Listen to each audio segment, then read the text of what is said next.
looking good at Skydive Kapowsin. It's a really nice place to jump. Not real windy, but it's about 8 knots up here.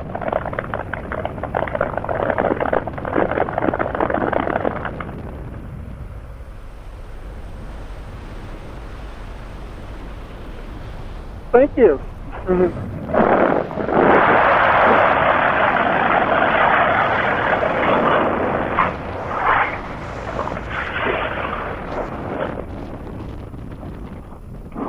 Okay, and I'm going to point myself off the jump run. And so make sure when you pull your slider grommets down, you do it kind of carefully.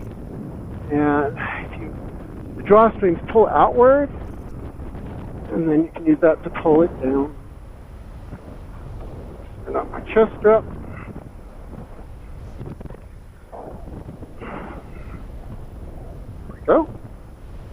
And I have a thingy on my flap, so I'm not actually removing my slider in this one.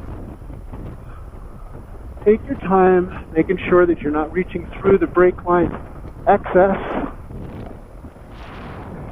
Alright, so I've separated sufficiently off the jump run, and now I'm going to come back to the wind line. And so the first thing we do in the Canopy course is check the slack. So how much slack is there in the brakes? And when you get to the point where you're kind of activating the brake line, how much are you actually pulling? Right, so I'm looking at my toggle and the guide ring and what the distance is. So this is like closer to 9 inches. And then I'm going to practice some flare and lean forward. And then push the end of the flare. Letting it back up. So I'm going to try one where I kind of activate the brake lines and simulate a very low flare. Right? So I'm going to get a sharp pull at the beginning to level flight and then let it off. And now I'm going to do a flare that's sort of medium altitude. So I might go smooth, sharp, and slow to the end of it. Okay, looking for traffic. The wind is pretty light, always leaning into the turn. And one of the cool tricks for giving harness input is you lean, but also you can push outward on the opposite riser group, which helps you drive into the turn. So your hips, obviously, still, you want to use your hips to make the harness input, but if your hands are available, to give a little bit of a push if you want to sort of give a nice, clean, high-speed turn. That's a good way to go. So I wouldn't suggest doing that on your turn to final, because you need your hands. You know, what if that last turn to final approach is a little bit on the low side, and you're needing to dig your brakes at the end of the turn. Your hands are busy working that harness input by pushing outward. You might be a little late. So I'm at 1,900 feet.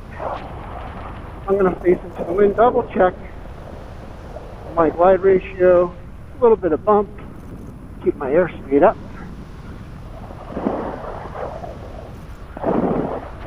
$14.9. I'm going to be upwind of the target as I cross 12. Looking for traffic. Look at those mountains. Coming up on 900, starting my turn towards downwind. If I feel like I'm a little late, I can just rear riser like I'm doing right now, just a little bit.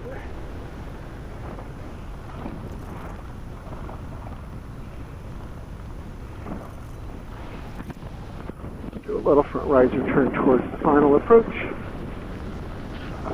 Let it off, go to the rears. Load it over to the target. Crunchy, crunchy. I love the peas. I love the sound of the peas. Validation, you know.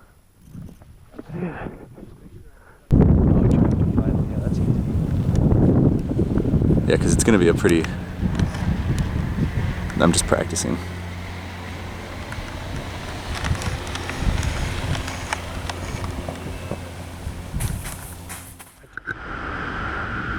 Hello, I'm Brian Germain, and I would like to help you become a better and safer skydiver.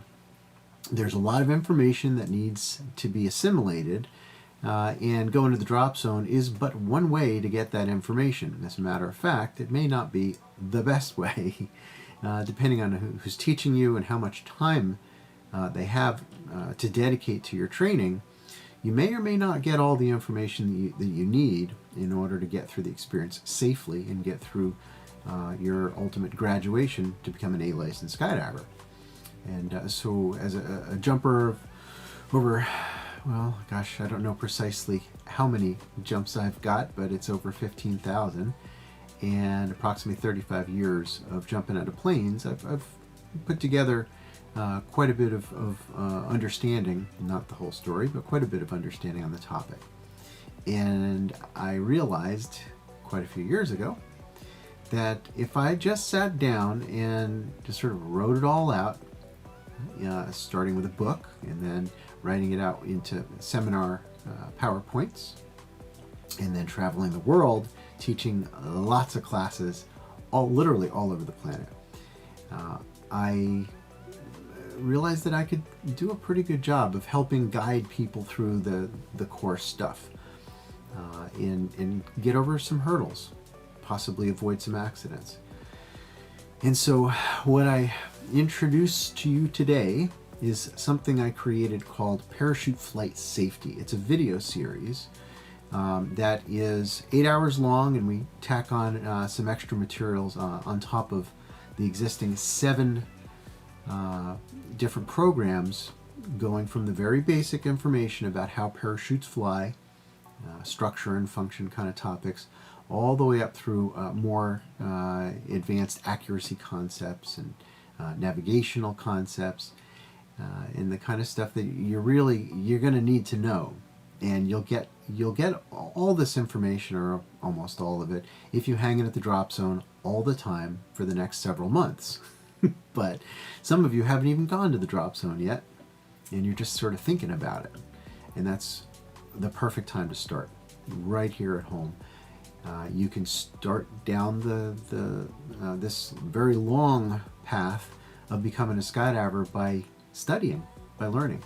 And this has not been done before, at least to my knowledge, where now we've got tests, and we've got loads of videos that fit in with those tests, and you take the test and you go, oh wow, I didn't get all those questions right. Fine. Gravity doesn't grade on a curve, so I need to know all of it, and there's a time code in each of these tests where you can go back and find out in the video, not just specifically what the answer was, but what you really need to know to be able to get kind of get that information deeply assimilated in your mind, because things happen fast up there and surprises do occur. The experiences that I've had have blown my mind, where I thought for sure I kind of had an understanding of it, and then boom, there's something like, didn't think of that one. Didn't know that can happen. So that's why I do what I do. All these hours that I've spent talking to video cameras and talking in live video conferences with folks all over the world, individuals, groups, sometimes very large groups. This information seems to be really helping people, and some of you are going to be enjoying this stuff as instructors. You're going to be learning from the material that I put together so that you can teach your students better. And I think that's great. That's one of my favorite aspects of teaching, is, as I say, teach the teacher stuff. And I've done that in many, many countries where they gather together all the instructors from that country, and I teach them how to teach parachute flight better, because that's really the hard part. There's lots of folks that will teach you how to fly your body in free fall. You just go to the wind tunnel, and there are amazing people who can really refine your skills in how to fly. But once the parachute's open, it gets complicated. And so that's where a guy like me comes in. All these years of designing and building parachutes and testing them out, many, many hundreds of different prototypes that I've built and tested and learned from. And so you're going to get the benefit of that information and of the empirical analysis of data that I've kind of drawn some conclusions that are different that are distinct from what is normally taught, closer to the truth of what's actually happening, because I prefer to attack all this stuff from the perspective of science, of what is true, gleaned through actual tests, numbers, experiments, instruments, and separating out the confounding variables, so that we're not dealing in opinions, we're dealing in facts. So I hope that you take a close look at what we've got here in the Parachute Flight Safety video series on Adventure Wisdom. You can stream it, you can download it, you can even get a flash drive in the mail along with my book, which I think you'll find is very, very helpful as a companion to this program. It's called The Parachute and Its Pilot. People seem to really like it. On the 5th edition, I keep rewriting it and adding more material to it. As I continue to add more videos to the Adventure Wisdom, the library that's going to help you become safer. I know that I can't help everybody avoid every hiccup in this sport, but with enough effort on your part, I think you'll be able to get through this in a way that is pretty smooth, that you're able to get over that initial hump where you've got the information deficit and you don't really know what to do in every scenario. But if you fortify yourself with information, skydiving is very doable. It's a very reasonable thing to do, and it is absolutely worth it. Best thing I've ever done. So join me, Parachute Flight Safety. I'll see you there. As long as you're having fun, well, do everything. So what do you choose? Love or fear? Oh, we choose.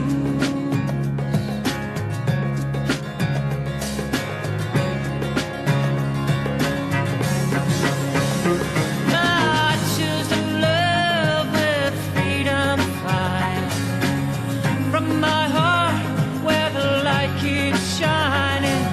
And I choose to feel the whole world cry. And I choose to